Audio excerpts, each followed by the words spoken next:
E nosso estudo de hoje é a lição 16 do livro Roteiro, Evangelho e Caridade. Antes de Jesus, a caridade é desconhecida. Os monumentos das civilizações antigas não se reportam a divina virtude. Os destroços do palácio de Nabucodonosor, no solo em que se erguia a grandeza da Babilônia, falam simplesmente de fausto e poder que os séculos consumiram. Nas lembranças do Egito glorioso, as pirâmides não se referem a compaixão. Os famosos hipogeus de Persépolis são atestados de orgulho racial. As muralhas da China traduzem a preocupação com a defesa. Nos velhos santuários da Índia, o Todo-Poderoso é venerado por milhões de fiéis, indiscutivelmente sinceros, mas deliberadamente afastados dos semelhantes, nascidos nas condições de párias desprezíveis. A Acrópole de Atenas, com as suas colunas respeitáveis, é louvor à inteligência. O Coliseu de Vespasiano em Roma é um monumento levantado ao triunfo bélico para expansões da alegria popular. Por milênios numerosos, o homem admitiu a hegemonia dos mais fortes e consagrou-a através da arte e da cultura, que era sucessível de criar e desenvolver. Com Jesus, porém, a paisagem social experimenta decisivas alterações. O mestre não se limita a ensinar o bem, desce ao convívio com a multidão e materializa-o com o próprio esforço. Cura os doentes na via pública, sem cerimoniais, e ajuda milhares de ouvintes, amparando-os na solução dos mais complicados problemas de natureza moral, sem se valer das etiquetas do culto externo. Lega aos discípulos a parábola do bom samaritano, que exalta a missão sublime da caridade para sempre.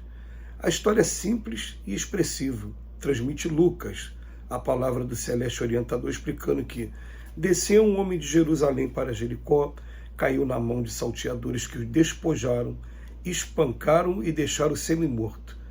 Ocasionalmente, passava pelo mesmo caminho um sacerdote e, vendo-o, passou de largo. E, de igual modo, também um levita, abordando o mesmo lugar e observando-o, passou à distância. Mas um samaritano que ia de viagem chegou ao pé dele e, reparando-o, moveu-se de íntima piedade. Abeirando-se do infortunado, aliviou-lhe as feridas e, colocando-a sobre uma cavalgadura, cuidadosamente asilou-o numa estalagem. Vemos dentro da narrativa que o Senhor situa o necessitado simplesmente um homem. Não lhe identifica a raça, a cor, a posição social ou os pontos de vista. Nele enxerga a humanidade sofredora, carecente de auxílio das criaturas que acendam a luz da caridade, acima de todos os preconceitos de classe ou de religião. Desde aí, novo movimento de solidariedade humana surge na Terra. No curso do tempo, dispersam-se os apóstolos, ensinando em variadas regiões do mundo que mais vale dar que receber.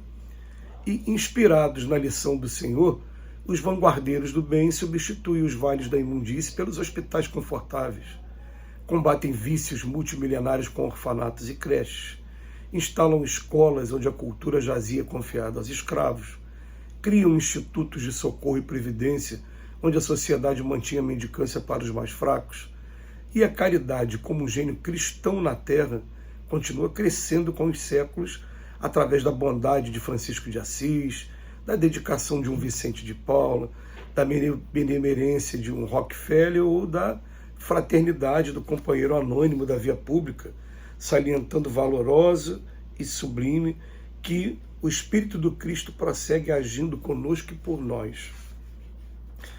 Essa colocação é bastante interessante, a gente não tinha percebido isso ainda, né? O Emmanuel chama a atenção de que os monumentos do passado e que até hoje prevalece, né, todos eles ou fazem um culto à inteligência, ou fazem um culto ao orgulho da raça, ou fazem o culto a vitórias de guerras, ou então defesa, como ele falou da muralha da China, mas a gente não encontra monumentos dizendo respeito à caridade.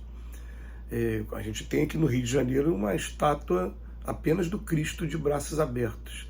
Isso não existia. Esse aí, com toda certeza, é um monumento à caridade, não tem nenhuma simbologia. E se tivesse o Cristo ainda na cruz crucificado, poderia ter aquela coisa de chamar a atenção para uma revolta, por ele ter sido massacrado do jeito que foi, martirizado do jeito que foi, mas não, é de braços abertos para o povo.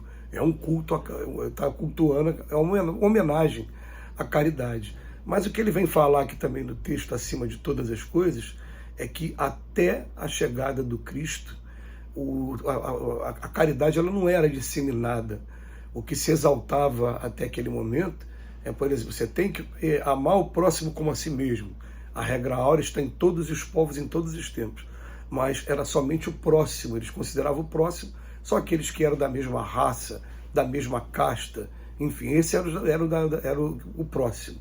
E quando chega o Cristo, na parábola do bom samaritano, eu me lembro muito bem também do Chico Xavier no programa Pinga Fogo chamar a atenção para isso, principalmente quando ele vai falar da pena de morte.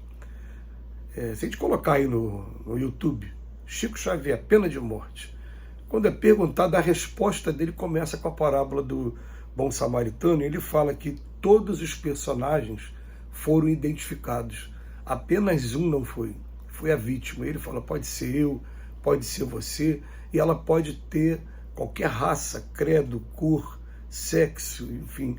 E o Cristo simplesmente deixou essa mensagem para a gente sem especificar quem era a vítima dessa parábola do bom samaritano. Mas ele vem dizer para a gente que, com Jesus, a paisagem social ela começa a mudar também, e vem trazer essa informação que foi a partir do movimento cristão, mais notadamente quando a gente vai estudar o livro Atos dos Apóstolos, a gente percebe que ali Pedro e Tiago, quando iniciaram o movimento cristão numa instalação que eles denominaram de caminho, ali eram instalações simples que tinham por objetivo apenas receber as pessoas, promover a alimentação e a vestimenta adequada às pessoas e pregar a boa nova, pregar o evangelho. Mas foi uma instituição que, de repente, num lugar como Jerusalém, que é um lugar que havia terminado de sacrificar o próprio Cristo, e começa a ganhar tantos adeptos, e a gente, no estudo, começa a ver uma coisa interessante, como até aquele momento nunca tinha havido instituição parecida, e quando a gente fala nunca tinha havido, a gente deixa aí aberto a pesquisas. Vamos procurar pesquisar o que havia acontecido de movimento parecido com esse. Aí você vai falar, o budismo. Não, o budismo não estava voltado para o povo, o budismo estava voltado para a pessoa se isolar, para ela se conhecer, para ela meditar. Não era um movimento para aliviar a dor do povo. A gente faz essa comparação com outras culturas. Na Grécia Antiga, por exemplo, que também foi citada aqui por Emmanuel, acreditava-se que para você ser um pensador, você não podia trabalhar. Então a pessoa vivia realmente no ócio, e a partir do ócio tinha a oportunidade de construir os seus sistemas para deixar para a posteridade. O primeiro movimento que vem falar da caridade mesmo está ali em Cristo, e depois do Atos dos Apóstolos, quando Pedro e Tiago começaram esse trabalho da mansão do caminho. E o que acontece de interessante é que a gente percebe que Pedro ele é preso algumas vezes, mas as autoridades de Jerusalém, elas queriam tentar fazer com ele igual fizeram com Cristo, mas aí o povo não deixava, porque o povo via que o quanto era útil, o quanto era bom, o quanto atendia às necessidades mais veementes de todos. E a gente vai perceber o seguinte, até com os nossos trabalhos também que tivemos oportunidade de participar, tanto o trabalho de entrega de quentinha na rua, como o trabalho de entrega para as crianças no final do ano, quando a gente estava lá no Centro Espírita Leopoldo Machado, no dia do trabalho vira um ecumenismo tremendo. Você vai encontrar pessoas que são católicos, pessoas que são protestantes, que naquele momento se despem do preconceito religioso e vem participar do trabalho com a gente. Quando vai entregar a comida na rua também, teve um menino durante muito tempo que ele falava que ele era da Assembleia de Deus, e ele vinha para o Centro Espírita para fazer aquela entrega, só para aquele trabalho, não participava de nada doutrinário. A caridade, ela contagia dessa maneira, porque no fundo, quando a gente começa a trabalhar, a gente começa a ver também que um dia a gente pode estar naquela posição da vítima da parábola do bom samaritano, ou já esteve no passado e alguém estendeu as mãos. Que Jesus nos abençoe hoje e sempre.